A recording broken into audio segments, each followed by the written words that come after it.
Assalamualaikum, salam Om Swastiastu, Namo Buddhaya, salam kebajikan buat kita semua. Nah, Sobat Data gimana nih kabarnya? Apakah lagi senang atau lagi sedih? Tapi apapun itu semoga tetap semangat ya semuanya. Oke, kembali lagi nih kita di Datalog bersama BPS Karanganyar. Oke, perkenalkan aku Bunga sebagai host, dari sebelah aku sudah ada narasumber yang kece banget nih. Silakan perkenalkan. Halo, saya Mulyo Widodo, biasa dipanggil DODO. Di BPS Kabupaten Karanganyar saya diamanahi di fungsi produksi dan menangani data pertanian, data industri maupun data konstruksi. Oke, jadi Mas Dodo ini yang akan menjawab pertanyaan-pertanyaan atas kekepoan kita ya. Oke, siap. Oke, topik yang kita sajikan kali ini adalah pertanian nih. Nah, ngomong-ngomong soal pertanian, Iya. karena tak kenal maka tak sayang, jadi aku mau kenalin dulu sedikit tentang pertanian yang aku tahu. Oke. Setahu aku pertanian itu adalah kegiatan pemanfaatan sumber daya hayati yang dilakukan manusia untuk menghasilkan bahan pangan. Tapi sebenarnya pertanian itu gimana sih?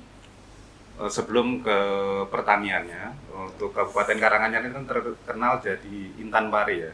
Jadi sektor-sektor mana saja yang diutamakan di Kabupaten Karanganyar, yang pertama adalah industri, kemudian pertanian, yang ketiga pariwisata. Di sektor pertanian inilah dimanfaatkan seluruh SDM maupun sumber daya alam yang ada di Kabupaten Karanganyar.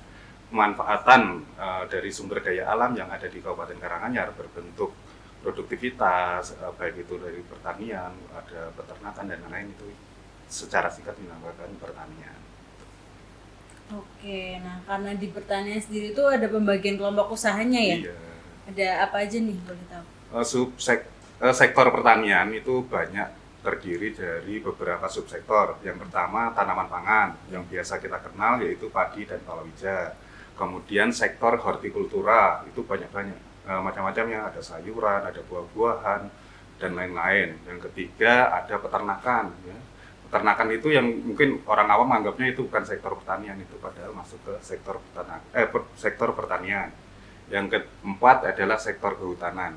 Mungkin itu sebagian subsektor yang besar-besar yang ada di pertanian. Oke. Nah, kira-kira di Karanganyar tuh dari beberapa subsektor tadi yang paling menonjol apa nih di Karanganyar? Di Karanganyar sebenarnya yang di sektor pertanian yang terbesar itu di peternakan. Yang kedua baru di tanaman pangan. Gitu. Oke. Terus di tanaman pangan sendiri itu ada padi, ada palawija. Sedangkan di padi itu ada dua, padi ladang dan padi sawah.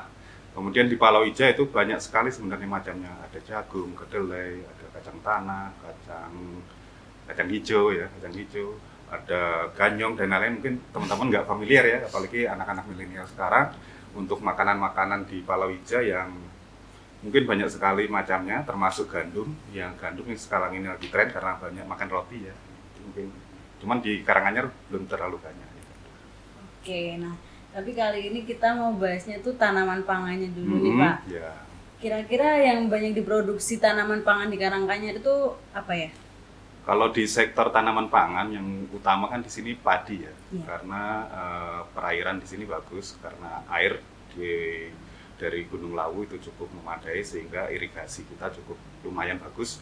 Walaupun di beberapa kecamatan itu tidak memungkinkan untuk dilakukan irigasi, seperti di Kecamatan Gondang Rejo itu sawahnya adalah sistemnya tada hujan ya. Khusus Gondang Rejo tada hujan, tapi untuk 16 kecamatan yang lain insya Allah irigasinya sudah bagus. Oke, jadi lebih utamakan di padi. Lebih diutamakannya di padi. Ya. Nah, aku udah mulai masuk ke beberapa pertanyaan nih yang kira-kira Sobat Data pasti juga pengen tahu. Ya. Pertanyaan pertamanya, gimana sih caranya BPS dalam memperoleh data tanaman pangan itu? Untuk memperoleh data tanaman pangan, ya, saya khususkan di padi dulu ya. Padi itu ada dua metode pendekatan yang kita lakukan. Pendekatan pertama kita lakukan registrasi atau dari data sekunder yang dikumpulkan oleh Dinas Pertanian. Itu namanya SP Padi. Yang kedua, kita mengamati sendiri dengan metode kerangka sampel area. Itu kita lakukan di akhir bulan, 5-6 hari di akhir bulan kita datangi lokasi-lokasi yang menjadi plot KSA untuk kita lakukan pemotretan. Di KSA itu kita akan melihat tumbuh kembang dari tanaman, dari awalnya pengolahan lahan, terus waktu vegetatif awal, vegetatif akhir, dan lain sebagainya sampai di kondisi panen. Jadi selama setahun full di lokasi-lokasi yang menjadi amatan KSA itu kita datangi terus tiap bulan. Ya. Kemudian untuk produktivitasnya, untuk yang padi kita lakukan yang namanya ubinan. Ubinan itu kita ambil sampel dari plot KSA yang kita datangi tiap bulan tadi. Kita ambil sampel 2,5 kali 2,5, kita lakukan pengukuran. Kira-kira produktivitasnya berapa. Itu nanti dari hasil itu kita bisa mengetahui produktivitas per hektar dari setiap sawah yang kita datangi. Wow, cukup Ya, cukup rumit ya. enggak sih. Dari hasil metode tadi, kan ada banyak data yang diperoleh. Oke. Nah, salah satu yang ingin diketahui itu tanaman pangan apa aja nih yang udah masuk ke database BPS Karanganyar. Untuk tanaman pangan ya, khususnya di padi, kita udah eksklusif tadi ya sampai dengan kita membuat metode baru yaitu KSA. Kemudian untuk tanaman-tanaman yang lain ya kita masih melakukan dari registrasi dari KCD atau POPK dari kecamatan. Jadi Dinas Pertanian mengirimkan informasi ke kita melakukan entry dan lain sebagainya. Di tanaman pangan lainnya tadi yang palawija, selain dari Dinas Pertanian kita juga melakukan ubinan. Ubinan untuk khusus yang di palawija. Tadi kan pertama yang padi. Oh, iya. Kalau padi itu plot ubinannya kita alokasikan khusus yang di KSA. iya. Sedangkan yang di palawija itu kita lakukan listing dulu. Kita pakai stratified sampling ya dari BPS RI. Kita ditentukan blok-blok mana yang harus kita lakukan listing dan pendataan. Kemudian kita ambil sampel rumah tangga yang melakukan tanaman palawija seperti itu. Oke. Jadi lumayan banyak ya Banyak. yang sudah masuk. Kalau Nah, jumlah kan pastinya tanaman pangan tuh mempengaruhi pertumbuhan ekonomi ya Iya. jika maaf. mm-mm. Jadi jumlah tanaman pangan tersebut mempengaruhi pertumbuhan ekonomi di Kabupaten Karanganyar. Iya. Nah, kira-kira tuh seberapa pengaruhnya sih, Pak? Kalau di sektor yang mempengaruhi pertumbuhan ekonomi, sebenarnya yang sektor paling utama di Karanganyar ini sektor industri, itu hampir 46% lah dari keseluruhan PDRB itu dipengaruhi oleh sektor industri. Yang di pertanian sendiri itu sekitar 13% dipengaruhi oleh sektor pertanian, tetapi di tanaman pangan sendiri itu sangat kecil, nggak nyampe 4% sebenarnya. Di tanaman pangan ya, karena sektor yang terbesar untuk di pertanian tadi yang di peternakan. Jadi banyak kayak horti itu kan banyak juga di kita ya. Tanaman horti itu pengaruhnya cukup besar juga. Nah, karena membahas tentang perekonomian juga nih, kan kemarin ada isu-isu, udah bukan isu lagi sih, udah terjadi COVID-19 kemarin. Ya, Nah, itu seberapa pengaruhnya terhadap perekonomian di Karanganyar? kalau secara perekonomian sangat berpengaruh ya, terutama di sektor non pertanian malahan. Di sektor industri terutama itu banyak sekali terjadi perlambatan ekonomi karena banyak sekali perusahaan-perusahaan yang terpaksa gulung tikar ataupun melakukan PHK secara besar-besaran. Jadi karena sektor industri tadi berpengaruh sekitar 46% atau hampir setengahnya dari perekonomian Karanganyar, sehingga pengaruhnya sangat besar sekali. Sedangkan di sektor pertanian sendiri sebenarnya ya tetap ada perlambatan, tetapi tidak sedahsyat di sektor-sektor lain. Istilahnya di sektor pertanian adalah salah satu sektor yang tetap survive di kondisi pandemi. Nah, dari tadi kan udah bahas tentang perekonomian. Aku mau balik lagi ke tentang data-data yang udah Mas Dodo sebutin tadi. Ya. Nah, dalam memperoleh data tanaman pangan terbaru di BPS kan melakukan pembaruan beberapa tahun sekali. Nah, itu bagaimana memverifikasi data tersebut? Kalau pembaruan data, kalau yang seperti tadi ya, tanaman pangan khususnya padi, kita itu tiap bulan kita melakukan pendataan melalui KSA tadi. Dan ubinan itu hampir tiap hari kita melakukan ubinan tergantung panenan dari petani. Yang saya informasikan mungkin apa sih KSA itu?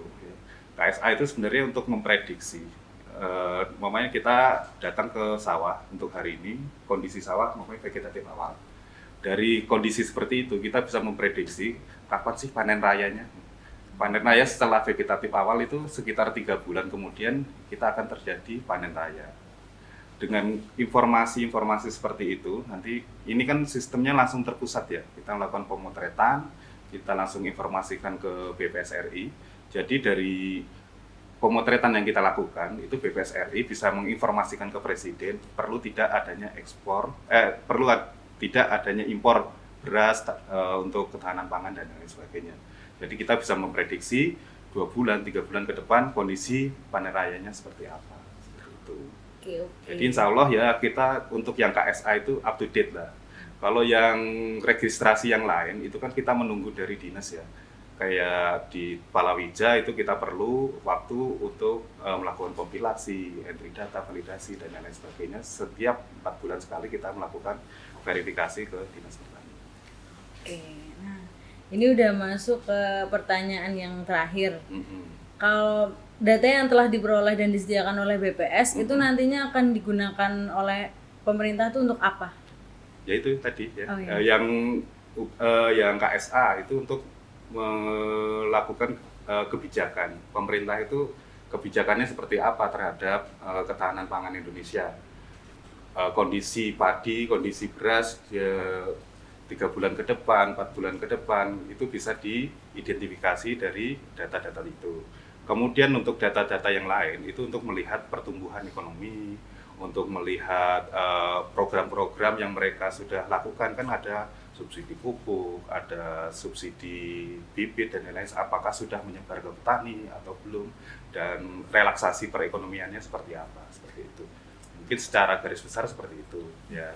Kalau publikasi yang kita hasilkan biasanya kita include di daerah dalam angka, itu kita includekan semua data-data pertanian lengkap di situ.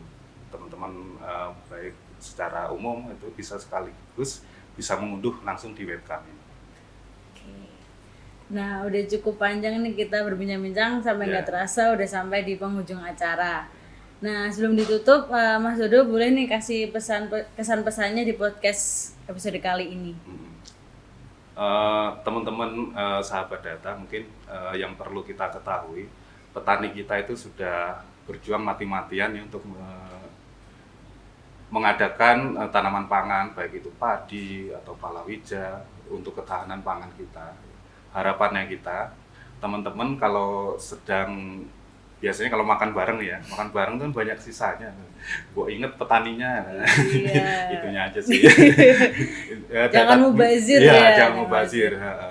Jangan mubazir, terus ingat juga teman-teman kita mungkin di luaran sana masih banyak yang masih kekurangan pangan dan lain sebagainya. Ya, itu setuju banget. Apalagi kan padi itu cukup lama ya untuk 3 bulan 10 hari. Itu. Tolong diingat ya teman-teman. Oke, karena udah sampai di penghujung acara, jadi aku sama Mas Dodo mau pamit dulu. Sampai jumpa di Datalog selanjutnya. Dadah.